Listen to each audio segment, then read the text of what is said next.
Si Senator Bato de la Rosa na lang daw po mismo ang huhuli dito sa kanyang kaibigan na si Pastor Apollo Kibuloy. Naku ba?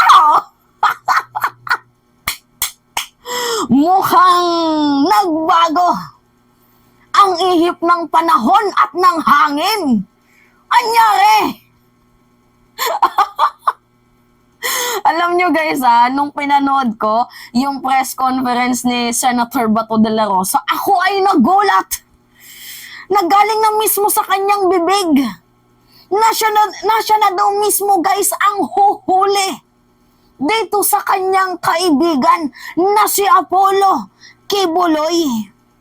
At siya na din mismo ang nagsabi na dapat magpakita na lang daw po etong si Apollo Kibuloy sa Senado.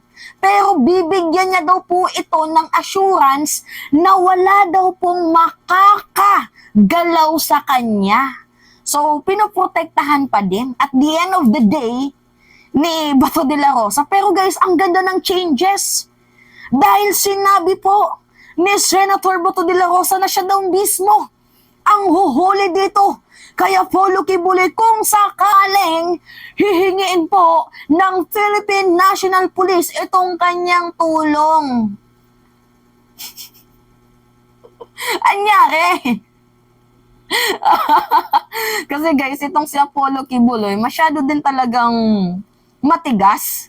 'Di ba? 2 warrant of arrest, tibay, no? Doon sa Kamara, doon din sa Senado. Tapos patong-patong pa na kaso doon sa korte. Tapos guys, alam niyo yung pinakamagandang pakinggan dito kay re-electionist Senator Bato de la Rosa. Sabi niya, we don't have to be a law breakers kasi mangbabatas daw sila. So ang batas ay batas daw po at hindi daw po dapat nila itong balikuin. So dapat daw sumunod sa batas. Lakas din ng tama niya Anyway, magandang changes yan. Siyempre, if you are a electionist, kailangan mo talagang magpabango sa taong bayan nang sa gayon, makabalik ka pa sa pwesto. Kaya guys sa mga nanonood sa atin dyan, ako po, ingat-ingat, baka mamaya, diba, kumagat na naman kayo dito sa mga makalaglag panty na statement ni Senator Bato de la Rosa. And tingnan nyo guys dito sa usaping West Philippine Sea, killing de killing sila no? Minsan may pagkampi, minsan may pagkundina. Kaya nga guys, yun yung napapansin ko sa kanila na talaga nga namang kakaiba yung kilos ng mga re-electionist. May kanya-kanya silang pakulo. Kasi guys, itong arrest warrant kay Kibuloy, hindi naman ito maisa sa katuparan ni Senator Risa Ontiveros kung hindi ito boses ng mamamayang Pilipino. Kasi yan po yung sigaw ng mamamayang Pilipino, 90% sigaw ng mamamayang Pilipino na dapat humarap itong si Apollo Kibuloy sa mga allegedly na mga paratang sa kanya. Kung hindi dahil sa tulong nating mga vloggers, yung boses ng mga mamamayang Pilipino, hindi sana makakamit ni Senator Risa Ontiveros ito. Malaki ang kanyang kinaharap na laban, pero lahat ng mga humila sa kanya pababa, napatumba niya. Tingnan mo si Bato ngayon, ang dating tigre, abay, umamo na. Kasi taong bayan na mismo guys, ang umaalma. So ngayon, ito yung video ni Bato de la Rosa. Nakita ko to guys sa isang sa isang news outlet, if I'm not mistaken, UNTV. So panoodin natin. That would be an insult to the institution kung hindi siya ma-secure. Ako mismo, punta ka dito, tingnan natin kung may babaril sa'yo. Andito ako, walang pwedeng makakapatay sa'yo. Mismong sa Senator Ronald Bato de la Rosa na ang nagbigay ng assurance kay Kingdom of Jesus Christ leader Apollo Kibuloy na titiyakin nilang ligtas ito oras na magpakita sa Senado. Bagaman nauunawaan umano ng senador na alinsunod dito sa panuntunan ng Senado, aminado siyang labag sa kalooban niya ang pagpapaaresto sa kanyang kaibigan. Personally, pinapaalam ko na mabigat sa kalooban ko. Isa ako sa mga senador na ayaw na kung pwede hindi sana makulong si pastor dito.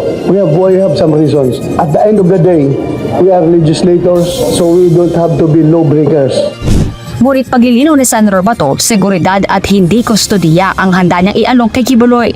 Sakali ring hilingin ng Senate Sergeant at Arms, handa rin siyang sumama mismo sa pag-aresto sa religious leader. Kung hihingi ng tulong sa akin yung Sergeant Arms, sir, kaibigan mo man si Pastor Kibuloy. Alam namin, sir, andyan siya para walang gulo, sir. Baka pwedeng samahan mo kami, sir, at ikaw humarap doon para walang putukan na mangyari. I'm willing to do that. Si Pastor Kibuloy, kilala ko na hindi violent na tao. Yung followers niya, masyadong mababait. O, yan, diba? Sabi niya, pag humingi ng tulong ang Philippine National Police, ready ako. Tutulong ako para hindi magkaroon ng putukan. Diba? Yan yung sabi niya. No? Pero guys, makikita nyo naman sa video na killing pa din siya. Pero at the end of the day, ito yung pinakamagandang balita na narinig natin. Kasi kumakampi siya kay Kibuloy, pero hinihila niya, hinahatak niya ang taong bayan na parang ito ako, nagbabago na yung pananaw ko, iboto niyo ako. Parang ganun ba, nang bubudol itong si Senator Bato de la Rosa to the point na sasabihin niya na ready akong hulihin itong si Apollo Kibuloy, dapat umattend siya sa Senado, diba ganyan, and isi-secure ko naman ang kanyang security. Kasi doon pa lang guys mapag-iisipan ni Kibuloy na ay, nandito si Bato, secured na ako. Diba, yun yung papasok sa isip ni Kibuloy, kung kaya't baka itong si Kibuloy lumambot na din at magpahuli. So, ito yung maganda dito guys, kasi hinihikayat na ni Senator Bato de la Rosa na dapat magpakita na itong si Kibuloy. Kagaya nga ng sabi niya, we are legislator.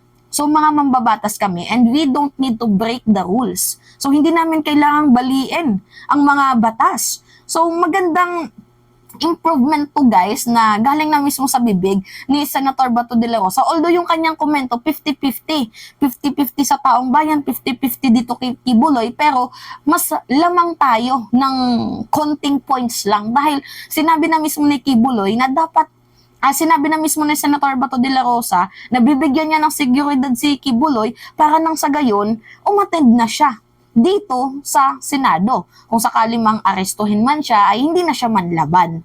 Diba? So ngayon guys, ano yung komento nyo? Diba? Kasi ngayon nga guys, dalawa na nga po ang nakabinbin na arrest warrant kay Kibuloy. So, warrant of arrest sa Senado at warrant of arrest dito sa Kamara. So ngayon, pinaghahanap na siya. And yung Philippine National Police, handa naman daw pong hanapin sa bawat sulok itong si Kibuloy. So ngayon nga, napag-isip-isipan natin na baka itong si Kibuloy manlaban so that itong si Bato de la Rosa, ginamit niya ang pagkakataon na to para sabihin na dapat si Kibuloy umattend na, may assurance ako na hindi ka sasaktan. So pinapalambot niya itong si Kibuloy. 'Di ba? Para nang sa gayon walang putukan na mangyari. So ano yung mensahe dito ni Senator Bato de la Rosa? It only means ang gusto niya lang iparating sa atin na itong si Kibuloy ay parang dinadala niya na dito sa Senado. And humahatak siya ng simpatya sa mamamayang Pilipino na ito ako, pro-people na ako, pro-life na ako, iboto niyo ako. Re-electionist kasi, anong magagawa natin dyan? Pero at the end of the day, gusto kong sabihin sa inyo guys na wag kayong magpapabudol. Anyway, it's me again guys, si Mima Alicia nyo, tagbabalik ulit para sa ating panibagong video.